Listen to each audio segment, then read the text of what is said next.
প্রিয় দর্শক, পশ্চিমবঙ্গের সমস্ত জেলায় আজকের আলুর পাইকারি দাম কত চলছে এবং এই দামগুলি বিভিন্ন বাজারের পাইকারি, মান্ডি, মডেল প্রাইস বা গড় দাম প্রতি কুইন্টাল বা 100 কেজি হিসেবে পাইকারি দাম নির্ধারণ করা হয়েছে। চলুন এক নজরে দেখে নেওয়া যাক। তো বন্ধুরা, এই ধরনের খবরগুলো পেতে অবশ্যই আমাদের চ্যানেলটিকে সাবস্ক্রাইব করে রাখুন। আমরা যদি প্রতিটি জেলার দিকে লক্ষ্য করি তাহলে আলিপুরদুয়ারে 1150 রুপি টাকা, বাঁকুড়া সদরে বিষ্ণুপুরে 1240 রুপি টাকা, বাঁকুড়া সদরে খাতড়া 1240 রুপি টাকা, কোচবিহার দিনহাটা 1160 রুপি টাকা, কোচবিহার তুফানগঞ্জ 1150 রুপি টাকা, দক্ষিণ দিনাজপুর গঙ্গারামপুর 1050 রুপি টাকা, দার্জিলিং শিলিগুড়ি 1230 রুপি টাকা।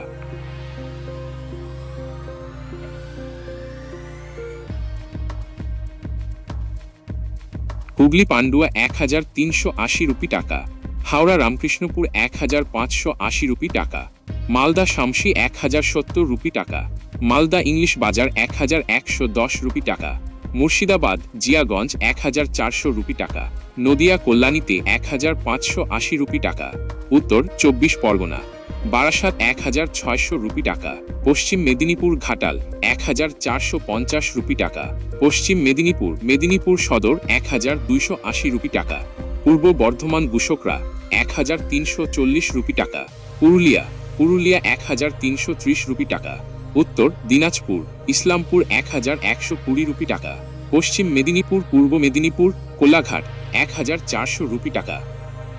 এটি পাইকারি দাম, হোলসেল ম্যান্ডি প্রাইস, যা কুইন্টাল 100 কেজি হিসেবে হয়েছে। খুচরো বাজারে এর চেয়ে দাম সাধারণত কিছুটা বেশি হয়। বাজার ও পণ্যের ভিন্নতা অনুযায়ী দামের তারতম্য হতে পারে। ধন্যবাদ।